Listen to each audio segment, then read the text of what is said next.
Today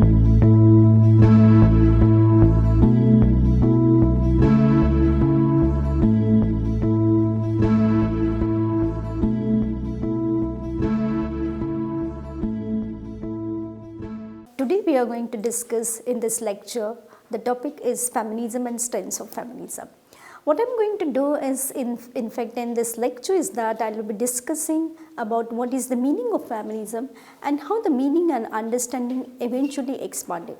What is the contribution of the first wave feminism, second wave feminism, third wave feminism, and I will wave these three waves in order to understand liberal, Marxist, socialist and radical feminist, how it has taken the shape eventually. So let me raise this question, how the word feminism emerged. The word feminism emerged in the 19th century from the French word feminisme. It was a time when this word was used in the medical terms to address feminization of the male body or to define woman's body with masculine character.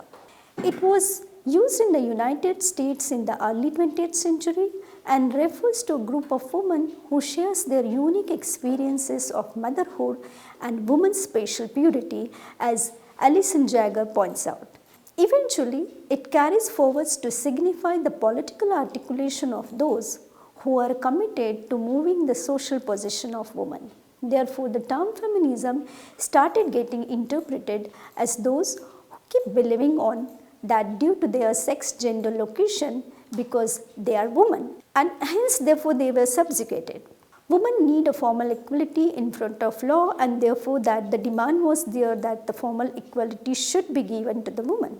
However, in this term, it becomes more visible in the recent times by the early feminist writers and the thinkers such as the 18th century writer Mary Wollstonecraft. As a feminist, in acknowledgement of the connection between their arguments and those of the modern feminist. Feminist activists and writers imagine their potential as an individual capacity much before the term became popular when women were not having any individual identity based on laws. Therefore, one can see the knowledge produced by the feminists never got recognized. It is a modern feminist who widely circulated such vibrant ideas and made it possible to knowledge production with additions by doing the exchange of the dialogue responses to each other. Although the responses was coming or encountering with limitations was going on, but calling oneself or herself to feminist was uncomfortable idea to many of them. And this experience we have also seen in Indian context. Even today you can see that. So this sort of the postulation further gets into the inquiry that calling oneself or herself feminist denies the multiple or the plural accounts of the feminist under one umbrella. However, in 1980s, feminists started speaking about the category called feminism in order to build the fundamental commitments to end up the female oppression. There is that diverse feminist legacy and heterogeneousness of the location of each one of them needs to be recognized for the growth of its philosophical foundation. They came to a common understanding that the plight of the woman is based on social suffering, or one would call it material inequalities based on identity, that is biological identity. This feminism certainly means a term which becomes overburdened with the meaning. Some of the feminists see this development as a positive sign, others see this development as a negative or a weakness. It is very clear that although that some critics affiliate this as a shattering idea with modern feminism and argue that feminists have always emerged from various political and cultural perspectives and focused on the issues relevant to the time and location they came from. Feminists also reflect upon personal political position and it becomes more visible in the 21st century and we can observe the modern feminist thought as we encounter it today. So liberal feminists draw on the liberal thought in the Western society since the Enlightenment era. Now let me explain to you this Enlightenment era, the Industrial and French Revolution. As we know that when the industrialization was happening in Europe, particularly in England, that the feudal system was breaking down. On the other hand, you would see that the French Revolution, brought out the values of equality, freedom and liberty. They argued that women's subordinate social position should be dealt by existing political processes, which is obviously falls under democracy. For liberal feminism, the fight is to get access to education. They follow path of Mary Wollstonecraft. As you know that she wrote a book, Vindication of Rights of Women, in which she argued that if men and women are equally educated, then automatically the opportunities to get equal access in the society. So liberal feminists would be reluctant for the usage of the language such as liberation or revolution, which is clearly used by the radicals and socialist feminists. So basically, liberals strongly believes on changing the social status quo in order to achieve better social conditions for women. In addition to that, liberal feminists, the separate domain of the workplace and at home, does offer lobbying for the greater recognition of housework and caring. This demand can be seen from the wages for the housework debate in 1970s emerged largely from this position. Let's also understand now the socialist and Marxist position. Now, socialist and Marxist feminism, in which we see similarities and differences within and argued as well, shows us the link changes in the woman's social condition with the overthrow of the industrial capitalism and changing relation of the workers to the means of production. And I am sure that the ways in which the means and modes of production, it carries out this debate. And in order to understand that, the Marxist and socialist feminists weave those debates into this, into whole idea of the socialist and Marxist feminism. For socialist and Marxist feminists, the only answer is the revolution. Nonetheless, socialist and Marxist feminists are always mindful of the ways society is driven by class and race distinction as well as those of the genders.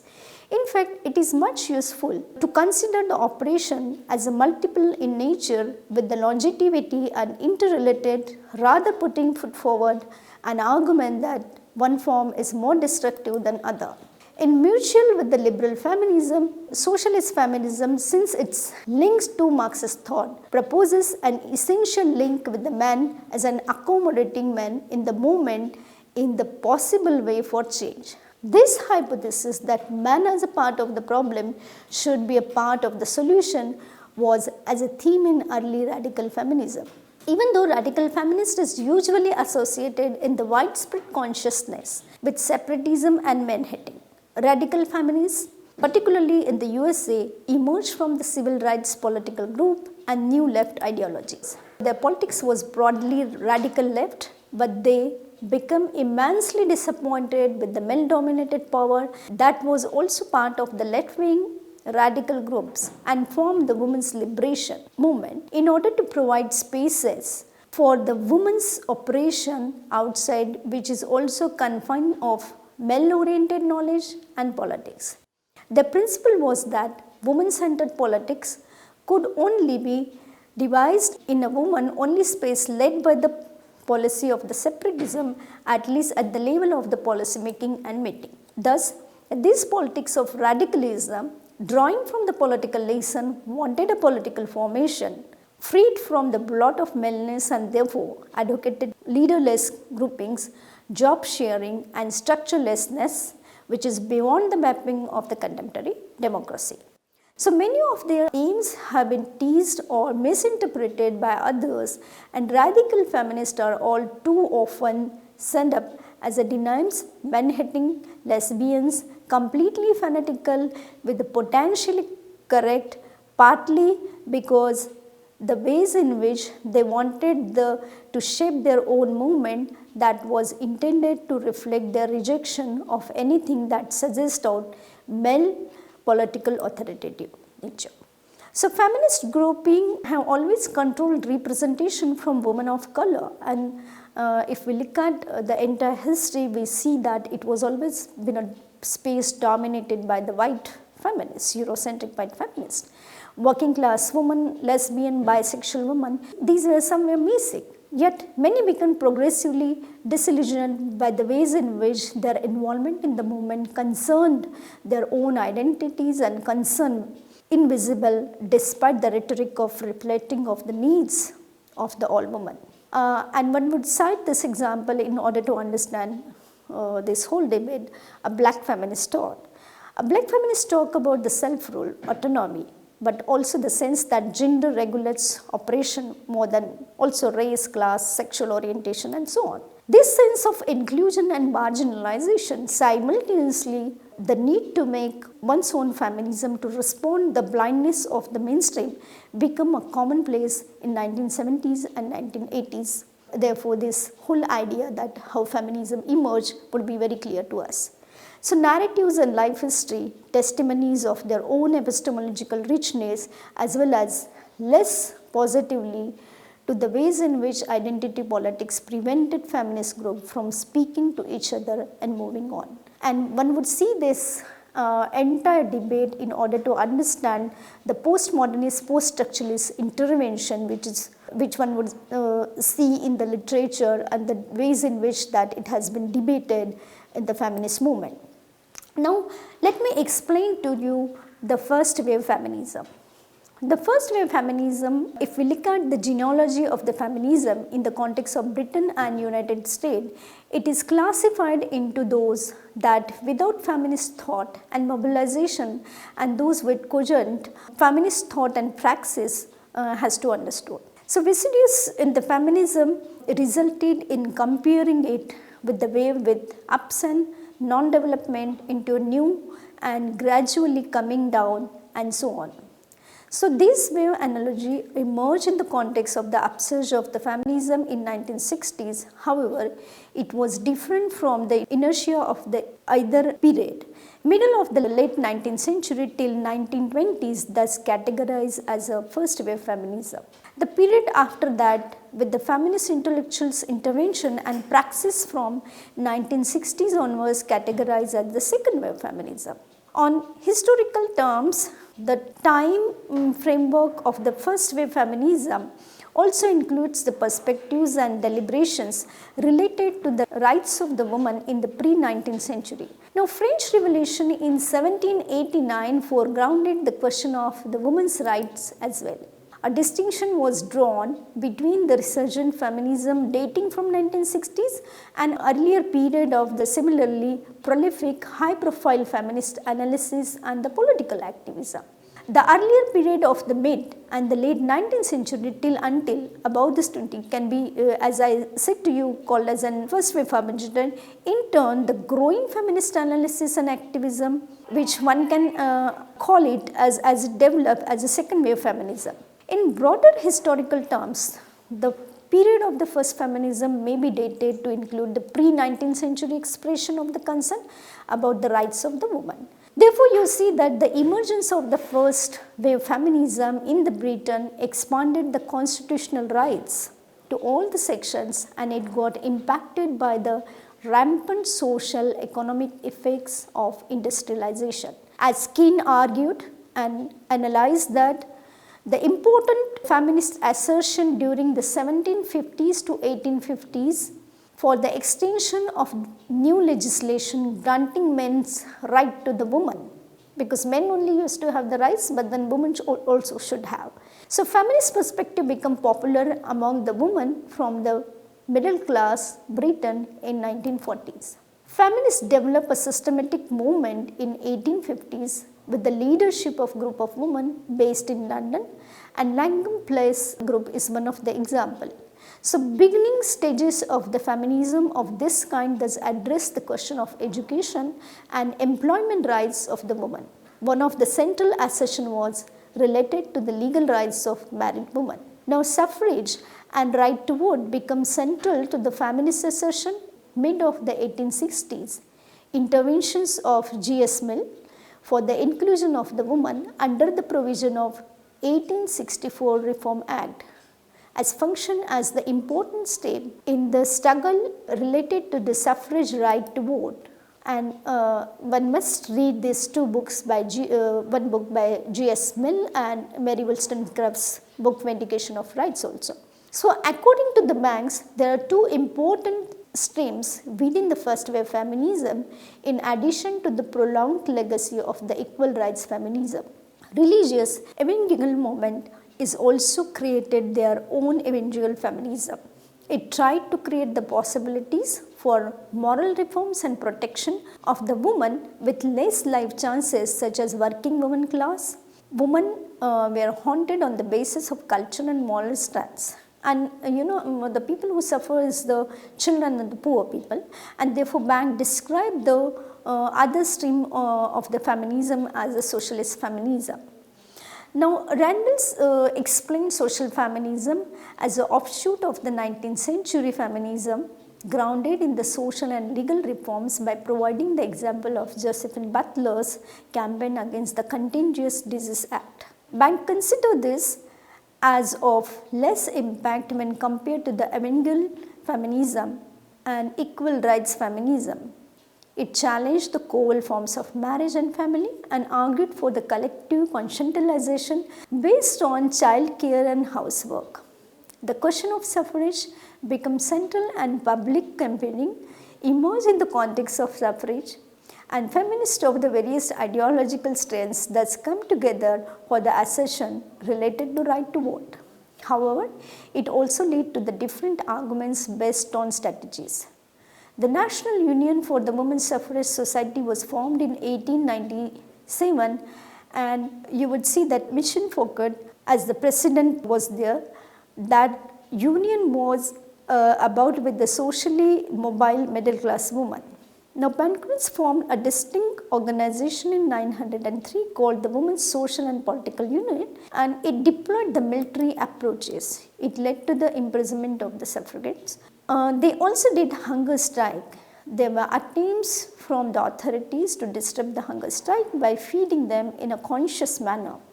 So, diversification and the end of the suffragettes happening on the context of the World War I, which was there in 1941, some of the leaders justified the war. On the other hand, some among them had detached approach to it.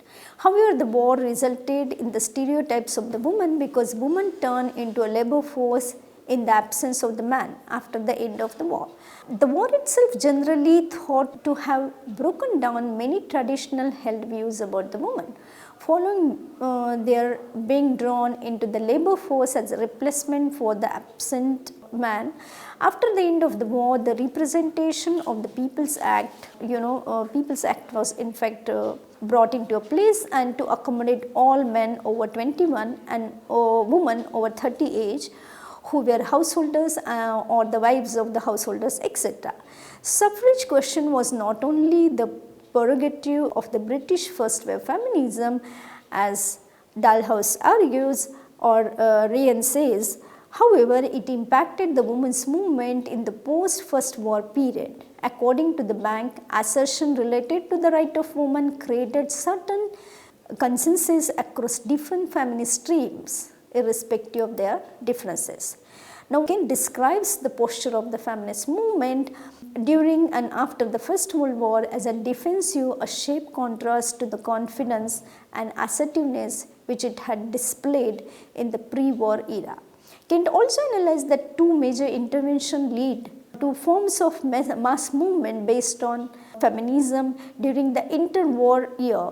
Emergence of the anti-feminism in Britain emphasized on women and work, exhorted the women to discard their war jobs and embrace the traditional roles. The second one is the ideological and institutional fragmentation in the realm of official feminism. Now, the National Union for the Women's Suffrage Societies reorganized themselves after the partial granting of the vote to women in 1918. It transformed into the National Union of the Societies for Equal Citizenship, right? And the leader was Eleanor Rodman. It changed its focus and focused on the men-women equality. Now, new feminist emphasis on the role of the woman in home and their location as a mother. It was not part of the equal rights feminists, the first wave feminism, who explored their aspiration ahead of the domestic milieu. They critique protective legislation such as maternity leave. The first wave feminist movement was fragmented on the basis of class in response to the issues of the protective legislation with the middle class feminists. It was different from the working class feminists support to productive legislation. However, the equal rights feminist was not powerful during the end of 1920s. NUSEC with the Women's Freedom League and the 6-point groups raised the issues of the woman to the political institution during that period. They asserted for the equal suffrage and equal guardianship of children. They also raised the necessity of the legal profession for women's equal pay, pension, plans for widow, equal spaces of morality. Depression and unemployment fall in the population happened in the 1930s. So therefore, you would see that new feminism during that period become visible and focused on the role of the woman in the material realm and consequent impact on the social welfare. Transformation of the two feminism in the period of 1920s and 30s lead to the decline of the first wave feminism in Britain. Transformation that happened in the context of 19th century and early 20th century British feminism symbolizes the potential of the wave analogy that was deployed to mark the epochal difference in the context of the diverse form of feminism.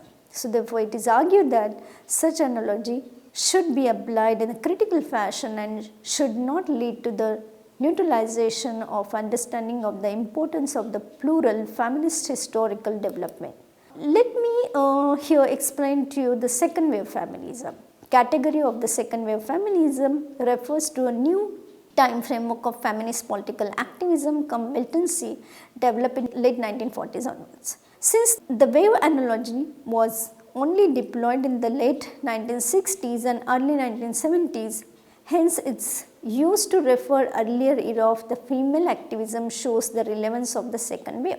Now many feminists analyze that, and I quote from her, if every generation has to reinvent the wheel or tends to believe that it has just invented the wheel. So feminism in the West in the 1960s and 70s took some table before it recognized its history and the longevity of the struggle that it represented, unquote. This particular wave of feminism also shows the change in the core political concern of the feminist thought. While the first wave feminism pressured the political institution for women's enfranchisement via the vote or access to the profession, right to own property, the second wave feminists asserted about the liberation from the oppressive patriarchal societal orders. Enfranchisement did not result in the equality between men and women. Therefore, such condition led to the question of the woman beyond the debates and practices related to public sphere. However, the struggle for vote becomes central to first wave feminism. On the other hand, second wave feminism emphasizes on the female body and its representation, meaning it in response to the biological and culture differences.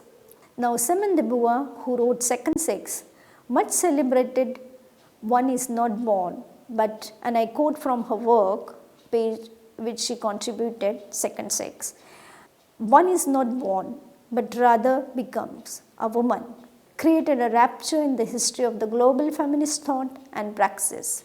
Ideological as well as material location of the woman become a key arenas of the first wave feminism. And this I quoted from, as I mentioned to you, the Second Sex, page number 294. After the 5 years of the infringement of the French woman become the cortex of the modern feminists, and it impacted as the Betty Friedan's The Feminine Mystic, when she contributed, she was highly influenced with this book also. So second wave feminists explored the grounds that determine the historical, social, culture marginalization of the woman. They shared ideological position on the factors of the oppression of the woman. Second wave feminists thus created social change that annihilate the patriarchal system. There were liberal Marxist radical position inherent in such conception of social change. It challenged the people's conditioning related to affective dimensions attached to the domestic sphere. Activists who were part of the New Left and civil rights political movements later contributed to feminist movement. Radical feminists, in the context of aforementioned stream of thoughts, mobilized small groups and created spaces for contextualization through street theatre. Thus, such new version of feminism or the women's liberation movement impacted the consciousness of the public. Media played a very significant role. Media represented those feminist groups as a women's libber, as a bra burners and men haters. And however, movement got support initially from the women in the USA. It pruned the modern feminist assertion from the late 60s onwards. Second wave is not only the upsurge of the radical feminism, it also led to thought processes with the liberal and Marxist feminist circles. Now, Kate Miller's category of the sexual politics discourse determines the family, abortion, sexuality, the sexual division of labor, rape and domestic violence capture the ethos of that particular period. Marxist feminists consider the intellectual transformation as the one that enables from the homogeneous constructions related to class to that if gendered relation and that to be accommodated, to investigate the related to the class and so on. So, delineation of the power was the key to the second wave feminism. It led to the inclusive political culture that accommodated the new spaces for lesbian, women of the color and working class women. Potential of the second wave feminism is that it has the competence to accommodate plural feminist voices.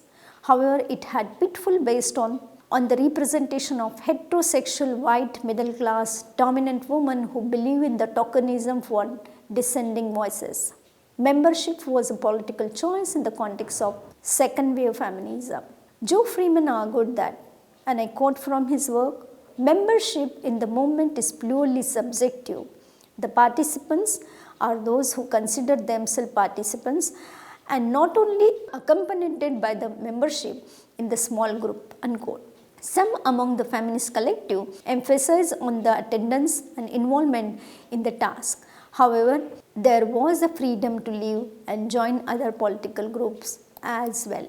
So, those modes of feminism were progressive and did not confine itself to some sort of political orthodoxy. On the other hand, they believe in continuous critical inquiry related to issues of equality. Now, Christine Hofstadter in work Who Stole Feminism analyze if it is the movement with the proper honor, as she attempted to critique the overdue of the second wave feminism. It is analyzed that credos and intellectual fashion came and go, but feminism itself, the pure and wholesome article, first displaced as Sinetfall in 1848, is an American as apple pie and it will stay. This is a quotation which is Kristen Hofstadter talks about in 1994. It is observed that the second wave feminism impacted the real movement and so on. However, these are the arguments related to the emergence of the second wave feminism in 1968 and whether it got replaced by another feminism mode or not is the question again.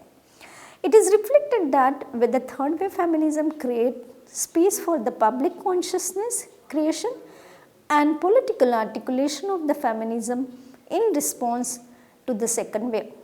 However, there is a gradual shift in the context of the theory and praxis of the modern feminism after it became part of the academic discourse of the women's studies program in 1980s. Let us now try to understand also the third wave feminism eventually, but then the third wave feminism shifted to the new realms. Second wave feminism shifted to the personal lives and relationship of women. The third wave reflected on the potential as well as pitfall in the context of media and moments. It analyzed that productive intervention happened until early 1980s. Linda Nicholson argued that, and I quote, something happened in the 1960s in ways of thinking about gender that continues to shape public and private life. This wave of the third feminism is characterized with the women's activists who recognize the contribution of the second wave feminists. They also discuss the limitation of the second wave feminists as well. third wave feminists argued that second wave feminists could not be transcend its social best beyond the white middle class woman, and therefore it lead to detachment of the ordinary woman to it by making them conscious of their individual expression and choice. Third wave feminists also emphasize on the need to rethink away from the historical and political context of second wave feminists. Particularly, third feminists thus become part of the academic spaces of the women's studies as well as the exploration related to the race and class. This section of the young third world feminists had to engage with the post-structuralist and postmodernist theories, and it led to their skepticism related to the categories such as identity and sisterhood. Ren Deflin observed that the third wave feminism was mobilized by Rebecca Walker, daughter of the writer Alice Walker, and the third wave was impacted by the overdue of the women of the color. However, they differentiate themselves from the post-feminist. Now, Leslie Hayward and Jennifer Dark argue that, and I quote from their work, "Let us be clear, post-feminists characterizes a group of the young conservative feminists who explicitly define themselves against the criticized feminists of the second wave." And I unquote. The third wave discarded the orthodox criticism leveled by Kitty Ropi in her work The Morning After about the negative impact of the third wavers on the campus through advocating sexual anarchy. Now, Naomi Wolf in her work Fire with Fire that captures the essence of the third wave feminism observed that second wave feminism shared certain victim feminism foregrounded the woman as a passive victim with oppressive structure. Third wave academic feminists raise issues related to feminist education and location of the woman within the field of popular culture. Now, popular media stars such as rock star, cantilever between central figures in the third wave feminism, though due to their subversion of the dominant feminine patriarchal stereotype. And one would see Roy Gibbs' movement emerge in 1991 has a connection with the emergence of the third wave feminism and shows their claim that popular culture can be the area of the activism, that media like music can be deployed as a communicate political message. Genre of the riot gears was explored and by 1970s and punked and embedded into punks the idea that anyone with the passion for music but perhaps without formal training could be involved in the performance. It becomes border-based movement. And if we look at the 1992 convention of, one would see a convention in the Washington DC, for example, had a workshop on the sexuality, rape, racism, domestic violence. So therefore, it is analyzed that example of Riegel and subsequent third wave activism include making music not as inconsiderable ambition in an industry famously dominated by men, but running record labels, publicizing and setting up culture events and being part of feminism. Third wave means realizing one's own politics through the mass media and popular culture. This is dramatically opposed to the ambitions of the second wave feminism to keep it authenticity by generally shunning the blind spot of the media for the fear of being absorbed by patriarchal power structure. Thus, you see the source for the third wave symbolizes culture multilingualism, so that the third wave feminist is as likely to read Mary Wollstonecraft as she picks up Elizabeth Witch works or settle down to watch the latest episode by Buffy.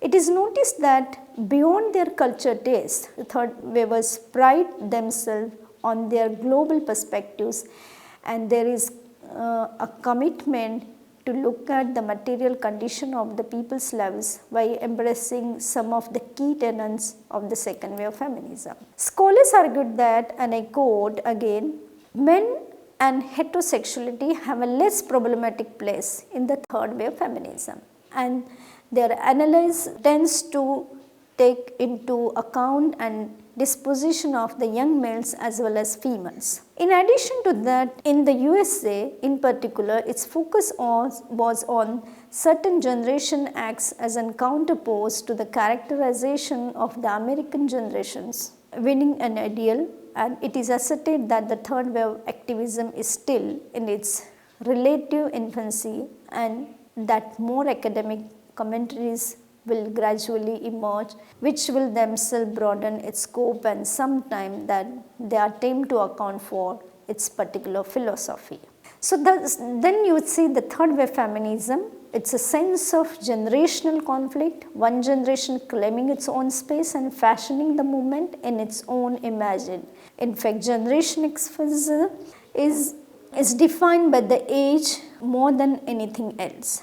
So it is commented that there are hints of good old second wave collective activities in the websites, zines and concerns such as Ledifice, which began in the gender studies, third wave feminism in 2000 and happening across the USA and Europe. But it has been more individual age, reflecting among other things a radical suspension of the politics of identity and marked shift as a lifestyle politics, the idea of the your politics and something about your individual taste in the same way that your clothes, furniture, car and so on, and was in fact part of the package evidence since the mid 1980s. Therefore, it is analyzed second wave feminism was itself largely a young movement, comprised mainly of the women who were in their 30s, 20s, 30s during its height, but they have grown old with and presumably never imagined that it is essential message couldn't be conveyed to a new generation. For instance, it is observed that what Catherine London, editor of the web says that what declares that, and one would see that second wavers often misunderstood the young woman's enthusiasm in the term of the third wave. So they think it is because we do not respect their achievements or we do not want to dissociate ourselves from them. And it is observed a desire to feel a part of the moment with relevance to our own lives, to claim it for ourselves, to stress the feminism is active today, right now. A lot has changed between the generation, baby booms, partly because of the achievements of the 70s feminism. Having said that, feminism still has unfinished business job. And I would conclude this by saying that in this lecture what we have learned is that how the meaning and shift of the feminism changes, how in order to understand the position of the liberal, Marxist, socialist and radical feminism, the first, second and third feminism waved together and how eventually the whole knowledge production done by the feminists of each era has been understood, respected, and we must acknowledge their contribution. Thank you.